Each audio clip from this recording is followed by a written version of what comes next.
Welcome to the Common Man Football Show. My name is James Coburn, and today's episode, we're talking college football week 4. And I wanted to get to two topics this week. Only two topics this week. And one of them is Josh Allen, while the other is Washington versus Colorado. So at the end of the video, or at least the last segment for the video, I'm going to go over some of the prospects to check out in terms of the Colorado versus Washington versus Colorado game, because I think there's a lot of NFL prospects on both those sides. But starting with Josh Allen, Josh Allen is a very interesting prospect. He's someone that, based on data last year, just did not look good, and there was rumors at one point last year of him coming out in the draft, like considering coming out in the draft. But he's not ready. He's not ready for the NFL. But there was these rumors swirling around about him coming out for the draft, and he's definitely someone I was familiar with when it comes to gifts and stuff like that, because he makes some crazy plays. He's able to kind of leave the pocket and make crazy throws down the football field on occasion. But when you look at his overall efficiency, it was bad. And then when I went back and actually watched games of him, and this was back in June, I was watching his film, he just did not look that great. In terms of data, like in terms of decision making on film, throwing into triple coverage, consistently throwing into triple coverage, and just poor decisions overall. And on top of that, just woefully inaccurate most of the time that he played. And this wasn't against like a top level competition team. This is just Mountain West teams, like regular of the run-of-the-mill Mountain West Conference teams. He was having trouble against those types of teams when it comes to just his inaccuracy and his decision making, which are two big things that make great quarterbacks. And while he did have games where the Mountain West Conference Championship game, it was basically him playing horribly in that first half and then turning it on last minute, he still ended up with a pretty bad overall score, and ultimately that led him to stay in school, which I'm thankfully did. But this is basically what's happening. Josh Allen got a lot of hype in the offseason this year in terms of the draft offseason, and there was lots of major media outlets, major draft outlets, and you can go to many of them right now, and they still have Josh Allen as a top quarterback prospect. But this is where the level of insanity gets me. This is an article from Albert Breer, and it's basically talking about top quarterbacks. It basically going over all the top quarterbacks. So he previews Sam Darnold, previews Josh Allen, and then we get to Josh Allen as a top-of-the-class quarterback. He goes, the numbers speak for themselves, and this means Allen will finish the regular season 0-2 against FBS opponents, with the quarterback losing those games by a cumulative score of 73-16 and posting a 0-3 touchdown interception ratio. Obviously, given that level of competition is an issue on his resume, you could bet these performances will come up in the spring. And yet the major takeaway that I got from NFL evaluators when I asked around about it, how little help Allen has around him. So essentially, Albert Breer, who's a connected guy, so to speak, hey, he's a connected guy, like in terms of mafia speak, is saying that despite how poorly he played, and by poorly, exceptionally poorly, that NFL evaluators are complaining about how little help Allen has had around him. And that's been the major thing. Most people that talk about Josh Allen this week, whether it was on Mike and Mike, etc., for example, on ESPN, Mike and Mike on ESPN, they were talking about how little help he had around him, how, NFL GM basically says that he lost his wide receiver and he lost his offensive line. But let me give you some facts about Josh Allen. And these are facts. This is my opinion. I'm not making stuff up. All this data that I'm showing you right now was published on draftcoburn.wordpress.com. If you type in high school production, all the high school production data is there. If you type in major FBS statistics, major FBS stats, all the data is there. But when you look at Josh Allen in terms of and this is based on what he did in high school and also based on what he did in college last year. Because obviously he ain't playing well this year. And based on high school production, he only had a 55.40 high school production score. Since 2007, there has never been a long-term starting quarterback with less than a 69 high school production score. And when you look at Pro Bowlers, 100% of multiple Pro Bowl quarterbacks between 2007 NFL draft class to now had at least an 84 or higher when it comes to high school production. Josh Allen is nowhere near the starters, nor is he near the Pro Bowlers. But it gets worse than this, guys. Because when you look at his actual FBS stat score, and again, the complete QB stat score, that data point takes every single quarterback performance in any given year and bases it on a 10-year sample size. And the reason why I did this was because I'm tired of people taking like what Dan Marino's completion percentage was at Pittsburgh and comparing it to guys in the college football today. Because the game has changed. Completion percentages are higher than they've ever been at the college level. Touchdown interception ratios continually go higher and higher every year in college football level. So you can't just compare the raw stats of a player playing in the 1980s to the raw stats of a player playing in the 2010s. And that's what this does. It normalizes how their performance is based on everybody in the last 10 years in their era. And when you look at Josh Allen, the highest complete QB stat score he had, which was last year, was a 25.91 out of 100. And based on my data since the 1958 NFL draft class, 1958, tons of quarterback performances in that time span. There hasn't been a single long-term starting quarterback to not score less than a 26. Zero. I mean, this is ridiculous, guys. I mean, I ain't got nothing else to say at this point because data-wise, high school production, he fails. If you don't believe in the high school production, if you just think the high school production is bunk and that's not enough data for you, I give you the FBS production data, which has a much larger sample size, includes all the quarterbacks you think of. It includes Joe Montana. It includes Roger Staubach. It includes Brett Favre. It includes Matt Hasselbeck. It includes Tom Brady. Every single quarterback in the FBS during that time span from 1958 to 2016, it includes all of them. And Josh Allen scored a 25.91 out of 100. And the quarterbacks that are above him are guys like Jake Delhomme. They're basically players that they weren't drafted in the first round. Jake Delhomme was not a first-round quarterback. Jake Delhomme was not drafted in the first round, nor was he taken top 10. Jake Delhomme had to go to NFL Europe and then come to the NFL. And even then, he wasn't the best quarterback ever. You know, Jake Delhomme is not going to the Hall of Fame anytime soon. No offense to Jake Delhomme. Excuse me. But that is precisely the type of quarterback we're talking about. I think that based on the data, if I don't want to get stingy with it, I could say that Josh Allen has the potential to become a Jake Delhomme type quarterback. But that's not a top 10 pick. That's not a top 5 pick. That's not a first rounder. That's someone that you develop. Because keep in mind, guys, he has this low of a production score, and he's playing in the Mountain West Conference. He's not playing the SEC competition each week. He's not playing the Big Ten each week. Well, he did, a couple weeks ago. But he's not playing that competition every week. He's not playing the Pac-12 every week. He's playing the Mountain West Conference, which is one of the lower conferences in college football. And the reason why this has me so upset, to me, it's not because I think that Josh Allen is going to fail. It's not that I have a vendetta against Josh Allen. I think Josh Allen is a perfectly talented quarterback. I think in the right situation, like I said before, you could have him to become a Jake Delhomme-like starter if you develop him. But the NFL is not about developing quarterbacks anymore.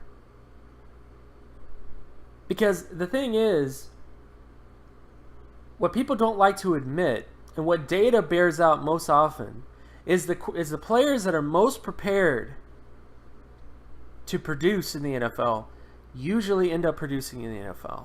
The players that have to be developed, the players that you have to baby and take time with and string along. I mean, the NFL is not a place for players to be developed.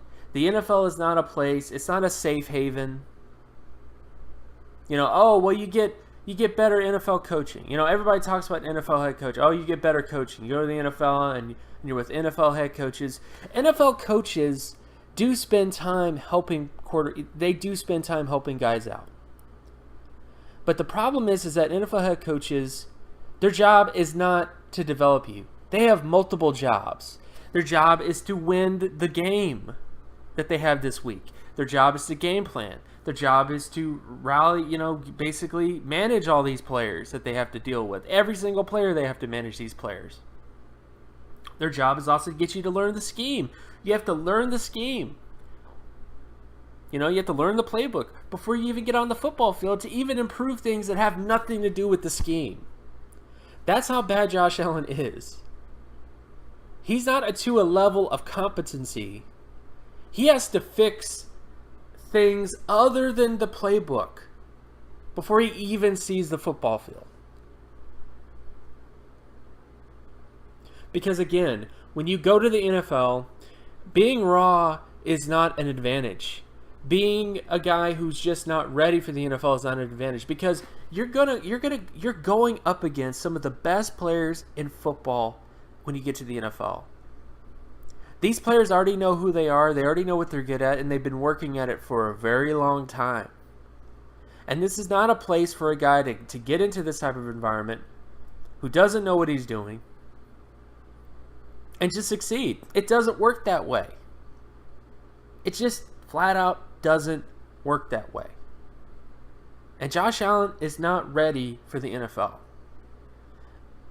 Because my advice, and this is with me being completely in the well-being of Josh Allen, is he should stay in school. He should stay in school another year. He needs to work on being a better quarterback, improve his completion percentage, improve his decision-making, and be as good and as prepared as he possibly can before he makes that jump into the NFL. College football is a great place for players to develop. It's the best place for a player to develop is college football. It just is. Because in college football, they at least have a little bit more sense of your well-being. People can complain about how college football, is out for the money and all this kind of stuff. But there are still teams and coaches that care a little bit more about your well-being than NFL head coaches. So, and whoever these NFL evaluators are, whoever these NFL GMs are, stop pushing this guy to come out. Stop pushing this guy to enter the draft. Because he's not ready. Because all that's going to happen if you push him to enter the draft is he's going to get drafted. He's most likely going to fail. And you're going to lose your job. And this guy who might have had a chance, might have had a small chance that if he had stayed in school another year, got a little bit better, got as prepared as he possibly could to be ready for the NFL level, he might have swam instead of sunk. Because again, guys, based on the data, based on the facts, Josh Allen, as of right now, is not a starting NFL quarterback. He's a developmental quarterback at best. In a league that has become less and less about developing quarterbacks. So don't do it.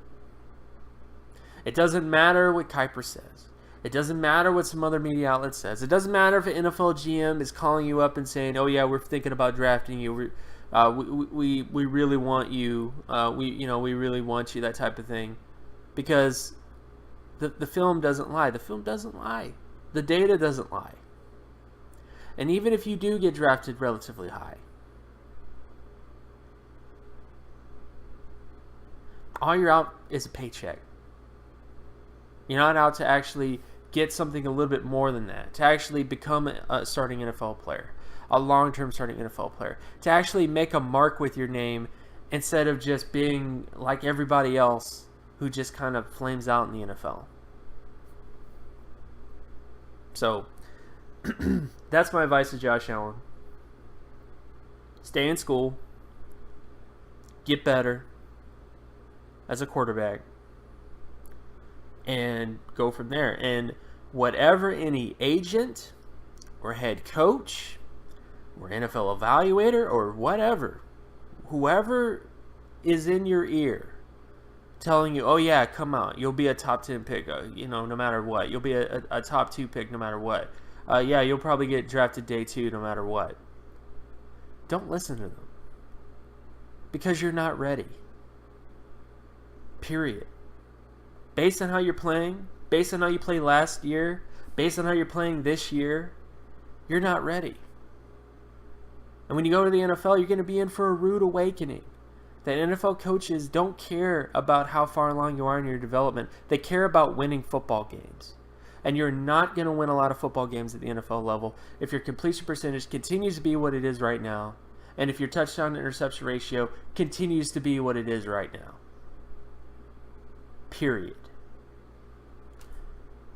Next, we have the preview of the Washington versus Colorado game. And this is a game that I'm actually pretty excited about because I've seen a lot of Colorado. I haven't seen a lot of Washington this year. But there's a lot of prospects to kind of get into. I'm not going to focus too much on all of them, but I'm just going to name the prospects off. So on Washington side of things, I think you definitely should check out Jake Browning. On offense, you should check out Dante Pettis, Myles Gaskin at running back, Levon Coleman at running back, who's, of course, the backup, who's a senior this year. But one guy I think you should definitely check out, like the number one guy on offense I think you need to check out is Trey Adams at left tackle. Trey Adams is a guy that's gotten a lot more buzz. He was a guy who impressed me a good deal last year, and I think there's a good chance that he could be a pretty highly drafted guy when it's all said and done at the end of the year. Could have like a Garrett Bowles-like rise, to be honest. And of course, not Levon Coleman, but Coleman Shelton is another guy on the offense I think you should check out.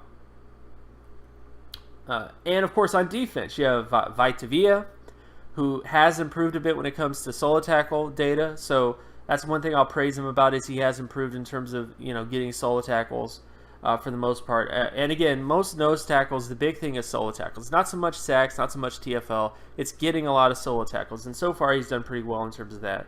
So that was kind of my main criticism about him from last year. But he is improving in that area this year.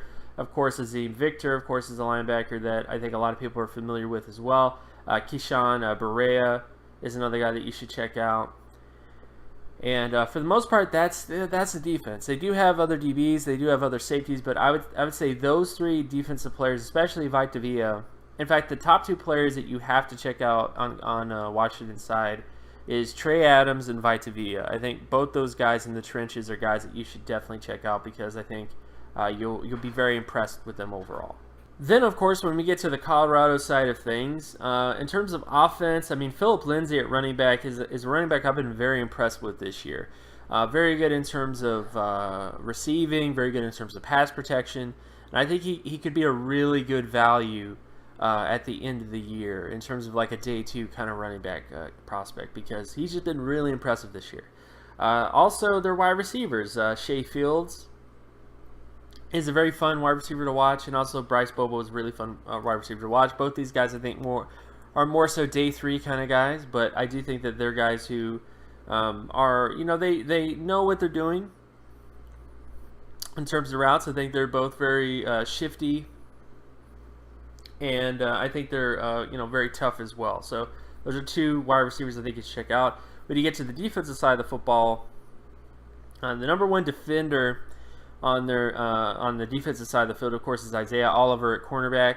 The only issue I have with him is long speed, particularly against Michael Gallup. Michael Gallup was pulling away pretty easily against him in space. So my only real worry with Oliver is long speed. But I do think as a zone corner, he could be pretty successful in terms of that particular area. So for the most part, I do like Oliver. I like his instincts. I like his ball skills. But I just wish that he had a little bit more speed to be like a top corner for the most part. And then, of course, the other sort of defenders, Drew Lewis at linebacker is a guy who's been pretty impressive over the last couple weeks. And Leo Jackson as a pass rusher is a guy I think you should definitely check out as well. He's another guy that's been performing very well. Overall, I think Washington will win this game because Colorado's offense has just not been putting up enough points overall. compared to Washington. So I would say this is a Washington victory, but I do think you should check out both of these teams. I think Washington has a ton of NFL talent. Colorado has a lot of NFL talent as well, and I think it's a marquee game for you to check out this week and get some Pac-12 action. You'll have plenty of times to check out the SEC. Why don't you check out the Pac-12 this week? Because I do think they have a lot of really talented football players.